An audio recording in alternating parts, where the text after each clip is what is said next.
네, 취재기자 연결해서 접경 지역 상황 살펴봤는데요. 주민들의 불안감이 고조되는 가운데 남북 간 육로는 이제 완전히 끊어진 상황입니다. 남북 교류 협력의 상징이었던 육로를 단절한 데는 어떤 의도가 있었는지 차두현 아산정책연구원 수석연구위원과 분석해 보겠습니다. 어서 오세요. 네, 안녕하십니까. 지금 경의선 동해선은 어떻게 보면 동서로 남북을 잇는 도로였었는데 그렇죠. 이제 여기까지 없어지면 남북을 잇는 도로는 없다고 봐야 되는 겁니까? 근데 이제 남북한 간의 이 도로가 이제 하나가 남아 있죠. 그 유엔사가 관할하고 있는 우리가 판문점의 그 공동경비구역이라고 흔히 얘기하는 JSA 부분이 남아 있는데 이것도 지금 육로라고는 얘기하면 사실상 도보로 이제 그 걸어서 그 이 연결은 가능하겠지만 이게 실질적으로 차량이 통과하기에는 여러 가지 지금 이 북한 측에서 그 이 차단 장치를 걸어놨기 때문에 차량 통과는 어렵죠. 그 도로 자체는 이미 폐쇄가 돼 있던 상태였잖아요. 그런데 굳이 그렇죠. 폭파까지 나선 이유는 어떻게 보세요? 네, 그러니까 이 아마 상징성을 보여주는 거죠. 이게 폭파라는 게 어떤 의미입니까? 그러니까 무너졌기 때문에 이제 앞으로 복원이 굉장히 어렵다라는 얘기 아니겠어요? 더구나 이제 도로철도가 상징하는 바가 연결이라는 건데 그에 이제 반대되는 사인을 주는 거죠. 이제는 완전히 끊겼다, 단절됐다. 앞으로 서로 이제 남북한 간에는 이 서로 절연하고 고립이 있을 뿐이다. 뭐 이런 메시지를 던지려고 한 것 같아요. 지난해 말부터 김정은 위원장 계속 이렇게 두 국가론을 계속 이야기했었고 단절의 메시지를 보내지 않았습니까? 현장도 시찰을 했을까요?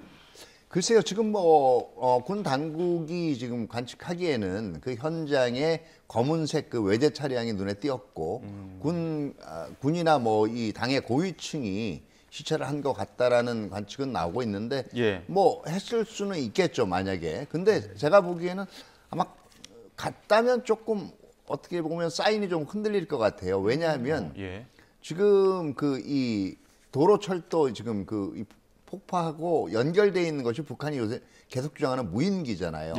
무인기가 3차례 침투했다는 거니까 평양상공을. 그래서 김정은이 직접 국방하고 안전 관련 협의회를 개최했다라고 북한 매체가 얘기했단 말이에요. 그러니까 굉장히 엄중하다라고 얘기하는 거거든요. 자기네들의 안전상. 그런데 이런 상황 하에서 전방 지역에 있는 도로철도 연결된 거를 보기 위해서 김정은이 직접 왔다 시찰을?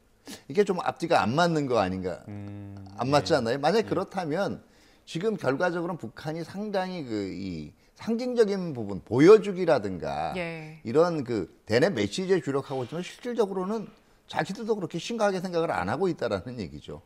무인기 얘기는. 그 말씀하신 상징적인 의미를 좀 짚어봐야 될 것 같아요. 북한이 폭파한 이 연결 도로 자체가 2002년에 남북이 공동으로 좀 착공했던 거더라고요. 네네.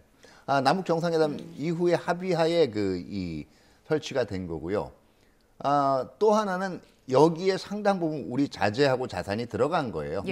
사실은 이건 남북 그 협력을 위한 우리의 선의의 상징인 거거든요. 그거를 폭파했다라는 거죠. 그 폭파 장소 보니까 안녕히 가십시오. 여기서부터는 개성시입니다. 그런 표지판도 보이는 그쪽 부근이더라고요. 그것도 의도가 있을까요? 네. 폭파한 지점 자체도 의미가 좀 있을까요? 그렇죠. 그러니까 양쪽 지점 자체가 서로 이제 서쪽하고 동쪽에 위치한, 그러니까 이 한반도의 동서 부분에 위치한 그 연결로였단 말이에요. 그러니까 사실 아까도 말씀드렸듯이 이제 남은 거는 이 정전협정상 남아있는 공동경비구역밖에 없거든요. 그렇기 때문에 지금 흔히 얘기하는 이제는 이 전쟁 상태, 그다음에 정전 중에 있는 대립적인 두 체제 관계라는 걸 부각하는 의미가 더 강한 거죠. 지금 화면에 보여드리고 있습니다. 지금 양쪽으로 방금 위원님 말씀하신 것처럼 2007년 남북 정상회담 당시에 노무현 전 대통령이 이제 걷던 그 길인데 그 길이 어제 이렇게 보시는 것처럼 오른쪽에 폭파가 됐거든요. 그러다 보니까 더욱더 지금 이 길이 폭파된 거에 대한 어떤 상징적인 의미를 두는 관측들, 분석들, 해석들이 많은 것 같은데요. 결국 그러니까 북한이 이미 그 2000년대 이후에 얘기해온 게 남북 경협, 그거 뭐 우리 혼자 힘으로도 충분히 할 수 있다라고 이제 김정은이 북한 내 경협 지역, 과거 경협 지역을 순시하면서 얘기들을 했고요. 그다음에 지금 북한이 외치는 것이 자력갱생이고 충분히 이제 북한 혼자서 자강이 가능하다라는 거거든요. 그렇기 때문에 지금 북한이 얘기한 거는 지금 당장 이게 일시적인 조치가 아니라 앞으로 남북 관계는 상당 기간 동안 교류 협력이나 이런 건 없을 거다라고 메시지를 던진 거나 마찬가지예요. 자력갱생을 강조해왔다고 말씀하셨는데 그러면 그 남북 육로 연결한 사업 자체가 선대들의 유훈이기도 했잖아요. 그렇죠. 그걸 유훈을 이제 지우고 우리만의 길을 가겠다 이런 의도가 뭡니까? 김정은만의 길을 가겠다라는 건데 거기에 저는 나름대로 고민은 녹아 있다라고 봐요. 왜냐하면은 지금 사실은 이런 교류 협력이라는 것 자체 그 위에 있는 부분들이 우리 쪽으로 보면 통일이고요. 예. 이제 북한이 얘기하는 거는 민족 해방, 계급 해방의 차원이란 말이에요.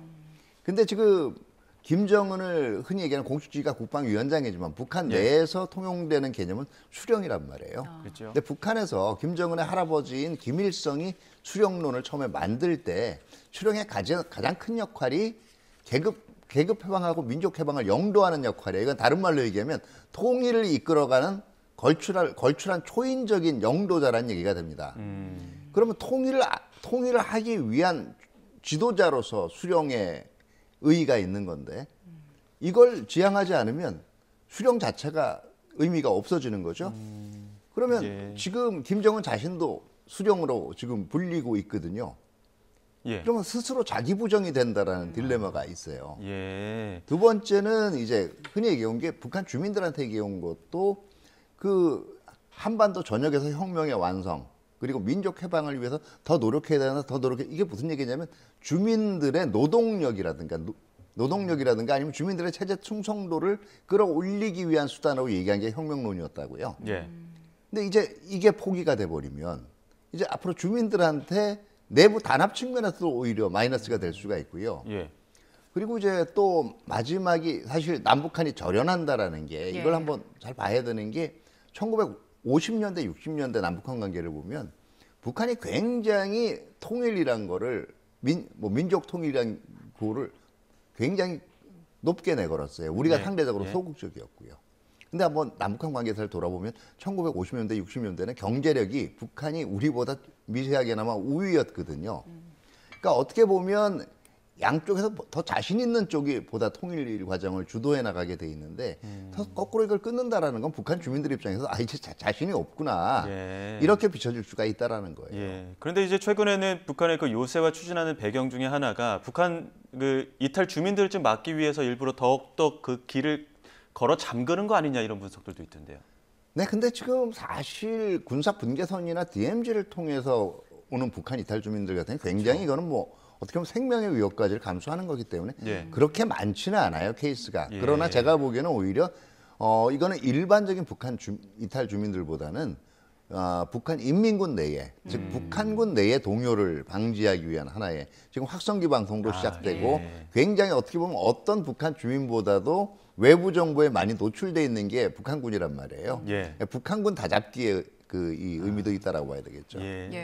저희가 조금 전에 그 접경 지역 연결해서 상황을 보여드리기도 했는데 접경 주민들 굉장히 불안감이 높아지는 상황이잖아요. 군사적 충돌 가능성에 대한 이야기들 지속적으로 나오고 있는데 만약에 북한 쪽에서 추가적으로 도발이 요한다면 어떤 형태가 될까요?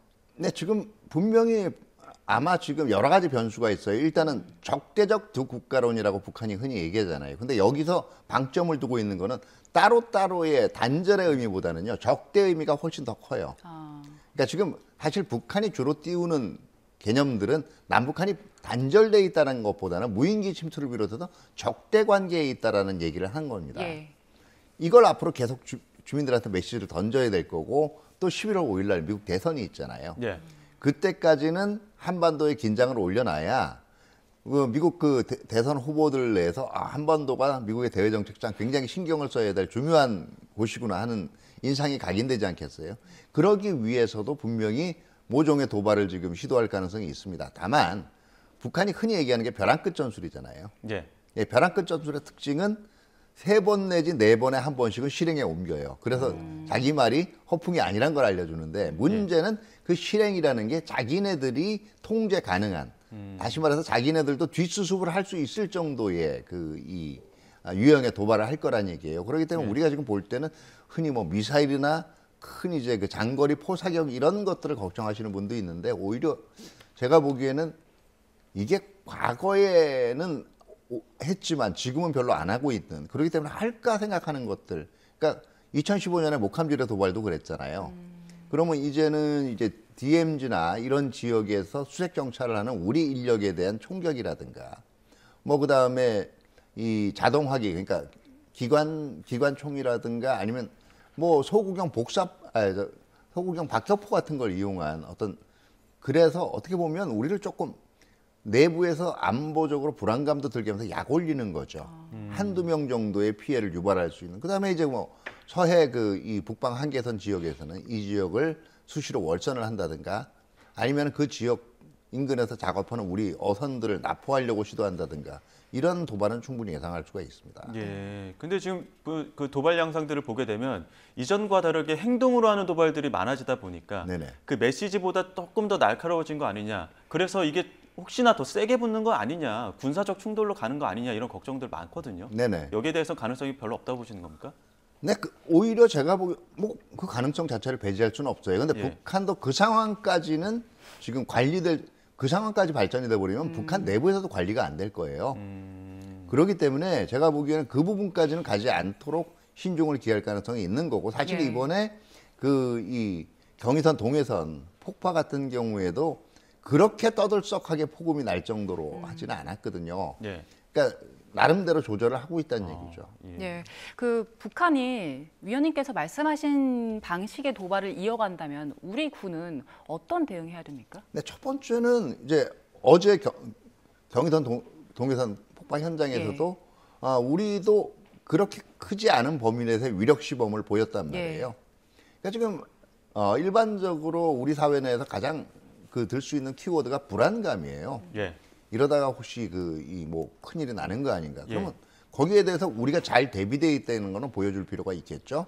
첫 번째가. 그다음에 두 번째는 북한이 단절을 얘기할수록 우리는 오히려 언제나 소통의 길은 열려 있고 그 결심은 북한 정권이 하기에 달려 있다는 메시지를 보내야 될 거고 뭐 지금 사실은 그 무인기 문제도 그렇고 지금 단절화해서 다 걱정하는 게 이러다가 우발적인 어떤 사태가 나는 거 아니냐 하는 거겠죠. 예. 아니겠습니까? 우리가 정부에서 지금 8.15 통일 독트린 얘기할 때 남북한 이 대화 협의체 얘기를 했잖아요.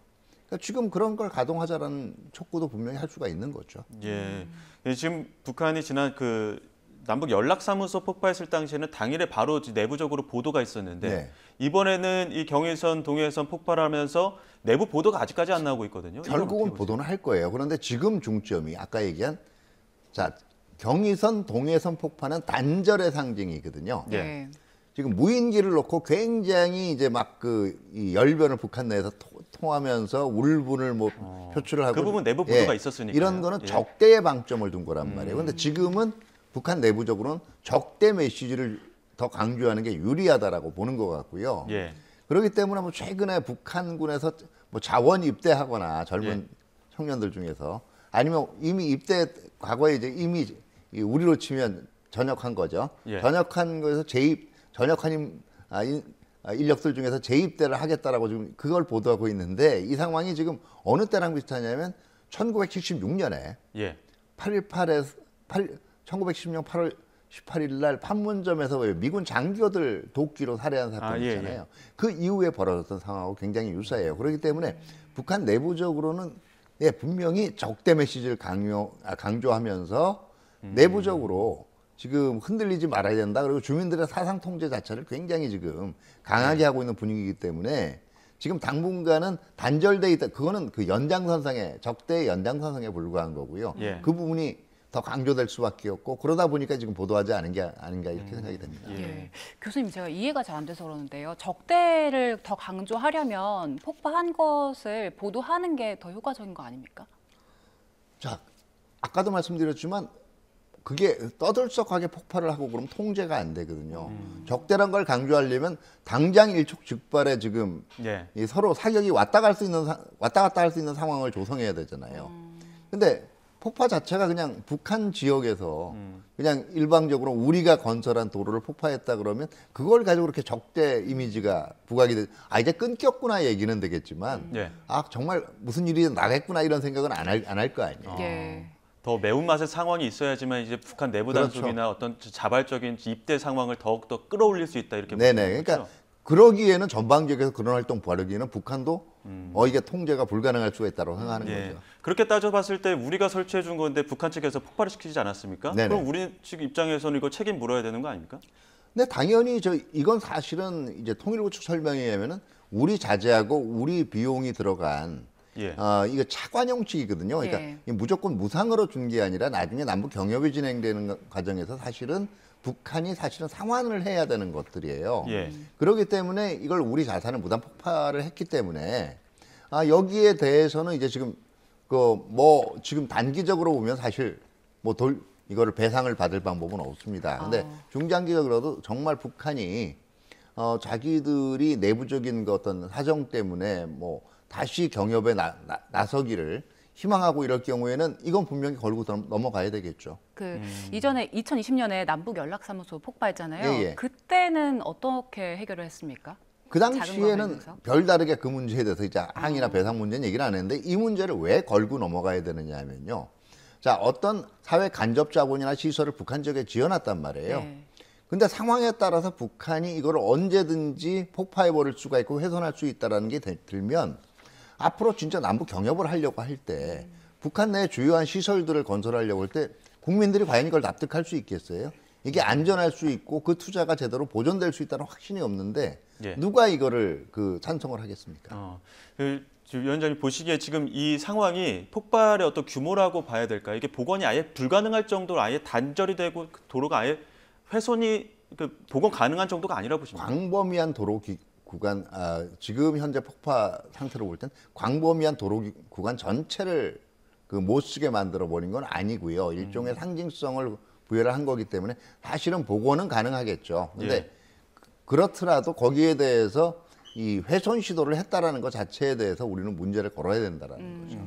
지금 이 북한이 네, 실질적으로 나중에 뭐 현장에 가서 봐야 되겠지만 어느 정도로 길이 심할지는 모르겠지만 저거 자체도 복원에는 상당한 비용이 들어갈 건 분명합니다. 뭐 예. 전액 자체가 그러기 때문에 다 날아간 건 아니지만요. 예. 이렇게 폭파한 것 자체가 북한이 최근 계속 얘기하고 있는 요새화의 일환이잖아요. 네네. 이후에 요새화 작업의 일환으로 또 어떤 작업들 진행할까요?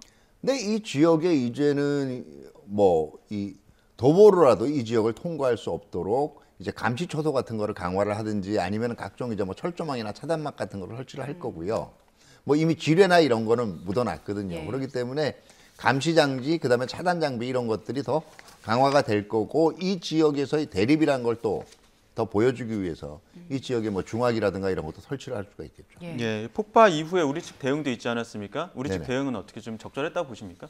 네, 그러니까 아까도 말씀드렸지만 이게 확전될 수 있는 상황은 회피를 한 거죠. 왜냐하면 이제 군사분계선 예. 100m 앞 정도의 표적지를 놓고 이게 이제 왜 100m 앞으로 했냐면 만약에 혹시라도 해가지고 이제 도비탄이라고 합니다. 예.